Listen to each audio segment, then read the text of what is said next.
Assalamualaikum students, welcome to the channel Online Learning. Today we learn about the inspiring science for grade 7. आज का हमारा topic है heat. हम देखेंगे कि ट्रांसफ़र ऑफ हीट किस तरह से होता है और different modes of heat transfer कौन कौन से हैं। हीट, आपने 2 ग्लासेस ऑफ वाटर लेने हैं और एक को हॉट वाटर से फिल कर लेना है और दूसरे को कोल्ड वाटर से फिल कर लेना है। उसके बाद आपने क्या करना है, अपनी फिंगर्स को हॉट वाटर के अंदर डिप करना है, आपको हॉट फील होगा। फिर उसके बाद आपने कोल्ड वाटर में फिंगर्स को डिप करना है, फिर आपको कोल्ड फील होगा। वो कौन सी चीज़ है जिसकी वजह से वाटर हॉट या कोल्ड होता है। हीट एनर्जी की वजह से कोई भी बॉडी हॉट होती है या फिर कोल्ड होती है। जितनी ज़्यादा किसी भी चीज़ के अंदर हीट एनर्जी की अमाउंट ज़्यादा होगी, उतनी ही वो चीज़ गर्म होगी। हीट एक फॉर्म ऑफ एनर्जी है जो कि अर्थ के ऊपर सर्वाइवल ऑफ लाइफ के लिए बहुत ज़्यादा ज़रूरी है। हीट एनर्जी को हम डिफरेंट पर्पसेस के लिए यूज़ करते हैं, for example cooking and ironing. Transfer of heat, हम देखते हैं कि हीट किस तरह से ट्रांसफ़र होती है। हीट हमेशा कूल ऑब्जेक्ट से हॉट ऑब्जेक्ट की तरफ ट्रांसफ़र होती है।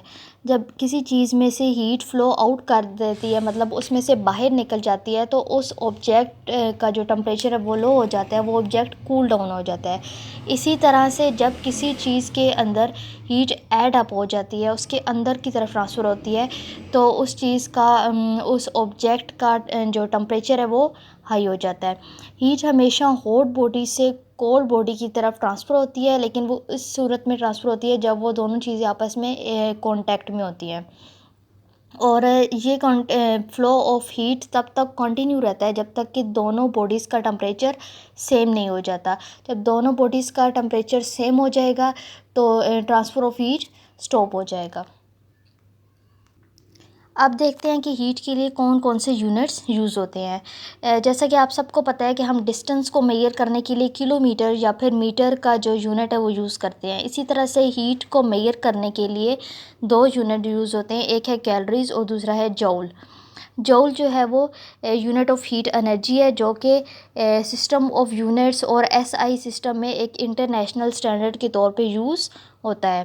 जूल को हम डिनोट करते हैं बाय द सिंबल जे। और हीट के लिए एक और यूनिट भी यूज़ होता है जिसको हम कहते हैं अर्ग। Different modes of heat transfer, आप सबको पता है कि हीट हमेशा फ़्लो करती है हॉटर ऑब्जेक्ट से कोल्डर ऑब्जेक्ट की तरफ जब दो ऑब्जेक्ट्स आपस में कांटेक्ट में आते हैं। लेकिन हीट किस तरह से फ़्लो करती है, वो मैकेनिज़्म जिस मैकेनिज़्म के तहत हीट ट्रांसफ़र करती है एक रीजन से दूसरे रीजन में, उस मैकेनिज़्म को हम कहते हैं modes of heat transfer. Modes of heat transfer 3 तरह के होते हैं: कंडक्शन, कन्वेक्शन एंड रेडिएशन। सबसे पहले देखते हैं कि कंडक्शन क्या होता है। Conduction is the spontaneous transfer of heat energy from a region of higher temperature to a region of lower temperature. जब हीट किसी हायर टेम्परेचर वाले एरिया से लोअर टेम्परेचर वाले एरिया की तरफ मूव करेगी तो हम इसको कहते हैं कंडक्शन। कंडक्शन का काम क्या है? कंडक्शन का काम है कि जो टेम्परेचर का डिफरेंस है उसको ख़त्म करना और दोनों बॉडीज़ के टेम्परेचर को इक्वल करना। It can be described as heat energy transfer from one material to another by direct contact। ये जो हीट एनर्जी जो ट्रांसफ़र हो रही है एक मटेरियल से दूसरे मटेरियल्स में, वो डायरेक्ट कांटेक्ट के ज़रिए ट्रांसफ़र होती है।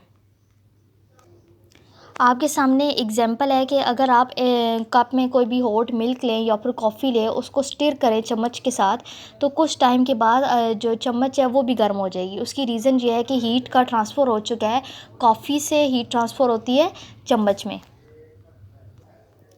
इसी तरह से आपके सामने एग्जांपल है कि आप नूडल्स कुक कर रहे हैं, नूडल्स बना रहे हैं और नूडल्स बनाते हुए आपको याद नहीं रहता और आप पैन में ही स्पून छोड़ देते हैं। कुछ टाइम के बाद जब आप देखते हैं तो वो चम्मच गर्म हो चुकी होती है। उसकी रीज़न ये है कि जो हीट है वो ट्रांसफ़र हो जाती है उस पैन में से स्पून में। कंडक्शन का प्रोसेस किस तरह से होता है? कंडक्शन के प्रोसेस में कंपोजिशन ऑफ मैटर बहुत ज़्यादा इम्पोर्टेंट है। आप सबको पता है कि जो मैटर होता है वो डिफरेंट तरह के मॉलिक्यूल से मिलके बना होता है और सॉलिड्स के अंदर ये जो मॉलिक्यूल्स हैं वो बहुत ज़्यादा टाइटली पैक होते हैं। टाइटली पैक होने का मतलब ये है कि वो फ्रीली मूव नहीं कर सकते, बल्कि सिर्फ अपनी जगह पर ही उसी पोजीशन में वाइब्रेट करते रहते हैं। कंडक्शन में क्या होता है? कंडक्शन में जो ट्रांसफ़र ऑफ हीट है वो इन्हीं मॉलिक्यूल्स के ज़रिए हो रहा होता है। जब भी हीट मिलती है किसी भी ऑब्जेक्ट से को, तो उसमें जो मॉलिक्यूल्स हैं उसकी वाइब्रेशन इंक्रीज़ हो जाती है। जो पहले स्लोली मूव कर रहे होते हैं वो अब तेज़ी से मूव करने लग जाते हैं, और वो ज़्यादा तेज़ी से मूव करके अपने नेबर में जो मॉलिक्यूल्स हैं, जो उनके आसपास के मॉलिक्यूल्स हैं, उनसे टकराते हैं और उनमें हीट को ट्रांसफ़र कर देते हैं। इस तरह से हीट जो है वो एक मॉलिक्यूल से दूसरे मॉलिक्यूल में ट्रांसफ़र होती रहती है। कंडक्शन एक बहुत ही स्लो प्रोसेस है, जो कि विद इन द बॉडी भी हो सकता है और दो बॉडीज़ के दरमियान भी हो सकता है, जब दो बॉडीज़ आपस में कॉन्टैक्ट में आती हैं। कन्वेक्शन क्या होता है? जितने भी लिक्विड्स और गैसेस हैं उनको हम फ्लूइड्स कहते हैं। उसकी रीज़न ये है कि ये फ़्लो कर सकते हैं, और फ्लूइड्स के अंदर मॉलिक्यूल्स एनर्जी कैरी करते हैं, और एनर्जी कैरी करके मॉलिक्यूल्स हॉटर रीजन से कोल्डर रीजन की तरफ मूव करते हैं। वो प्रोसेस जिसमें फ्लूइड्स इन्वॉल्व होते हैं हीट ट्रांसफ़र में, उस प्रोसेस को हम कहते हैं कन्वेक्शन। फ्लूइड्स के अंदर कन्वेक्शन का ये प्रोसेस किस तरह से होता है? आपके सामने एग्जांपल है वाटर की। वाटर भी एक फ्लूइड है। जब वाटर किसी भी ऑब्जेक्ट के साथ कांटेक्ट में आता है, ऐसे ऑब्जेक्ट के साथ जिसका टेम्परेचर हाई होता है, तो उसमें कन्वेक्शन का प्रोसेस होता है। वो पार्ट ऑफ फ्लूइड जो कि उस ऑब्जेक्ट के साथ कांटेक्ट में आता है, तो उसका जो टेम्परेचर है वो इंक्रीज़ हो जाता है, और इस तरह से जो वाटर है वो एक्सपेंड करेगा, फैलेगा, और फैलने के बाद इसकी जो वाटर की डेंसिटी है वो कम हो जाती है। और जब वाटर की डेंसिटी कम हो जाती है तो वाटर लाइट इन वेट हो जाता है सराउंडिंग फ्लूइड की निस्बत। इस तरह से वाटर ऊपर की तरफ राइज़ करता है, अपनी जगह से ऊपर की तरफ उठने लग जाता है एवोपरेशन की फॉर्म में। और सराउंडिंग में से जो और वाटर होगा और कूलर फ्लूइड होगा, वो इस वाटर की जगह पे आ जाएगा ताकि वो उसकी जगह ले सके। इस तरह से ये प्रोसेस कंटिन्यू रहता है। सन से जो रेज़ निकल रही होती हैं वो अर्थ की सरफेस को हीट अप कर देती हैं, और ये हीट उसके बाद ट्रांसफ़र हो जाती है हवा में, और ये हवा में ट्रांसफ़र होती है कन्वेक्शन के प्रोसेस के ज़रिए। इसलिए कन्वेक्शन का प्रोसेस हमारे एटमॉस्फेयर को वार्म रखने में हेल्प करता है। इसी तरह से कन्वेक्शन कोस्टल एरियाज़ में टेम्परेचर को मॉडरेट रखने में भी हेल्प आउट करता है। आप सबको पता है जो लैंड है वो डे टाइम में ज़्यादा जल्दी गर्म हो जाती है, और नाइट टाइम में लैंड जो है वो ज़्यादा जल्दी कूल हो जाती है, और जो वाटर बॉडीज़ है वो इसके ऑपोजिट होते हैं। वाटर बॉडीज़ डे टाइम में ज़्यादा जल्दी से कूल होते हैं, और नाइट टाइम में स्लोली कूल होते हैं। डे टाइम में लैंड जो है वो वाटर की निस्बत ज़्यादा जल्दी गर्म हो जाती है। जब लैंड गर्म होती है तो लैंड के ऊपर की जो हवा है वो भी गर्म हो जाती है, और जब हवा गर्म होती है तो वो ऊपर की तरफ राइज़ करती है, और उसकी जगह खाली हो जाती है। उसकी जगह को फिल करने के लिए सी में से हवा जो है वो लैंड की तरफ आती है, और जो लैंड की हवा है वो सी की तरफ जाती है। इस तरह से एक साइकिल कंप्लीट हो रहा होता है। वो एयर जो कि सी से लैंड की तरफ ट्रांसफ़र कर रही होती है, मूव कर रही होती है, इसको हम कहते हैं सी ब्रीज़। रात के टाइम इसके बिल्कुल ऑपोज़िट होता है। रात के टाइम जो लैंड है वो जल्दी कूल कर जाती है वाटर की निस्बत, इसलिए जो कूल एयर है वो लैंड से मूव करती है सी की तरफ। तो वो एयर जो कि लैंड से मूव करेगी सी की तरफ, तो इस प्रोसेस को हम कहते हैं land bridge. Next mode of transfer of heat is radiation. Radiation is the mode of heat transfer through vacuum. इसका मतलब यह है कि जब हीट ट्रांसफ़र होगा विदाउट किसी मीडियम के, किसी हवा किसी पानी के बग़ैर जब हीट ट्रांसफ़र हो रहा होता है, तो हम इसको कहते हैं radiation. Radiation refers to the transmission of energy as electromagnetic radiation. रेडिएशन में जो ट्रांसफ़र ऑफ हीट हो रहा होता है वो इलेक्ट्रोमैग्नेटिक रेडिएशन की फॉर्म में हो रहा होता है, from heated surface to another colder surface. और रेडिएशन के प्रोसेस में किसी मीडियम की, किसी वाटर की, किसी एयर की ज़रूरत नहीं होती। इसी तरह से सन से जो हमें एनर्जी मिल रही होती है वो भी हमें रेडिएशन के प्रोसेस के ज़रिए मिल रही होती है। जितनी भी हॉट बॉडीज़ हैं वो हीट को रेडिएट करती हैं। हमारी बॉडी भी, ह्यूमन बींग्स की बॉडी भी एटमॉस्फेयर को हीट देती है और एटमॉस्फेयर से हीट लेती है in the form of radiation. इसी तरह से डिफरेंट तरह की जो लाइट होती है उसमें से में भी हमें लाइट के साथ साथ हीट भी मिल रही होती है। और जब भी कोई लाइट किसी ऑब्जेक्ट के ऊपर, सॉलिड या फिर फ्लूइड सरफेस के ऊपर फॉल करती है तो उसमें से कुछ हीट एनर्जी रिफ्लेक्ट हो जाती है, कुछ एब्जॉर्ब हो जाती है और कुछ ट्रांसमिट हो रही होती है। और वो हीट जो कि उस बॉडी के अंदर एब्जॉर्ब हो रही होती है वो उस बॉडी का टेम्परेचर रेज़ कर देती है। इसी तरह से जब हम गर्मियों में बाहर जाते हैं तो हम अम्ब्रेला यूज़ करते हैं।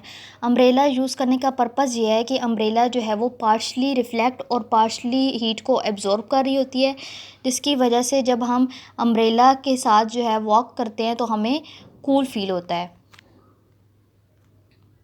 गर्मियों में हम लाइट कलर के जो कपड़े होते हैं वो प्रेफ़र करते हैं। उसकी रीज़न ये है कि जो लाइट कलर्स हैं वो लेस अमाउंट ऑफ हीट अपने अंदर एब्ज़ॉर्ब करते हैं, जिसकी वजह से हमें ठंडक का एहसास होता है। इसी तरह से सर्दियों में हम डार्क कलर्स के जो कपड़े हैं उनको प्रेफ़र करते हैं। उसकी रीज़न ये है कि डार्क कलर के क्लॉथ्स जो हैं वो ज़्यादा अमाउंट में अपने अंदर हीट को एब्ज़ॉर्ब करते हैं, जिसकी वजह से वी फ़ील वार्म।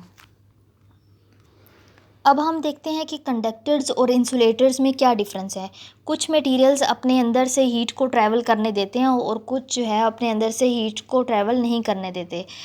इसकी एग्जांपल है कि आप एक पैन है, उसके अंदर वाटर बॉईल हो रहा है, उसको आप चूल्हे के ऊपर रखेंगे तो कुछ देर के बाद जो पैन है वो गर्म हो जाएगा। आप उसको टच करके देख सकते हैं, और लेकिन जो उसका हैंडल है वो गर्म नहीं होगा। उसकी रीज़न ये है कि जो पैन है वो कंडक्टर है, उसमें से हीट ट्रांसफ़र हो रही है, लेकिन पैन का जो हैंडल है वो इंसुलेटर से बना हुआ है, इंसुलेटर मटेरियल से बना हुआ है, उसमें से हीट ट्रांसफ़र नहीं हो रही। यही रीज़न है कि पैन गर्म हो जाएगा लेकिन उसका हैंडल गर्म नहीं होगा। वो मटेरियल जो अपने अंदर से हीट को पास करने देते हैं उनको हम कहते हैं conductors. For example stainless steel, copper, aluminium, iron, these are all conductors of heat. और वो मटेरियल जो अपने अंदर से हीट को ट्रांसफ़र नहीं करने देते हैं उनको हम कहते हैं इंसुलेटर्स। इंसुलेटर्स की एग्जांपल्स में शामिल है plastic, would, water and air. क्या आपको पता है कि आप सर्दियों में वूलन क्लॉथ्स ज़्यादा प्रेफर क्यों किए जाते हैं? उसकी रीज़न ये है कि वूल एक पुअर कंडक्टर ऑफ हीट है। उसके अंदर से हीट जो है वो ट्रैवल नहीं कर सकती, मतलब उसके अंदर एक बार हीट अंदर आ जाए उसके बाद वो इससे बाहर नहीं जा सकती। और वूल के अंदर जो फाइबर्स बने होते हैं वो एयर को अपने अंदर ट्रैप कर लेते हैं। यही रीज़न है कि जब आप वूलन क्लॉथ्स पहनते हैं तो आपकी जो बॉडी की हीट है वो बाहर की तरफ रिलीज़ नहीं होती और आप सर्दियों में भी गर्म फील करते हैं। लेटेंट हीट क्या होती है? The heat added to change the state of a substance is called latent heat. वो हीट जो कि हमें चाहिए होती है किसी भी सब्सटेंस की स्टेट को चेंज करने के लिए। फॉर एग्जांपल उसको सॉलिड से लिक्विड में कन्वर्ट करना है या फिर लिक्विड से गैस में कन्वर्ट करना है, तो उस हीट को हम कहते हैं latent heat. The word latent originates from the Latin word later, meaning to lie hidden. Latent heat is measured as the heat per unit mass necessary to change the state of a given substance. Latent heat वो energy है जिसके ज़रिए से हम ice को water में या फिर वाटर को वेपर्स में कन्वर्ट करते हैं। इसके लिए जो हमें हीट चाहिए होती है उसको हम कहते हैं latent heat. I hope students you have gained the concept of heat, how heat is transferred, different modes of heat transfer, units of heat, and the difference between conductors and insulators. If you like my video, kindly subscribe my channel. Allah Hafiz.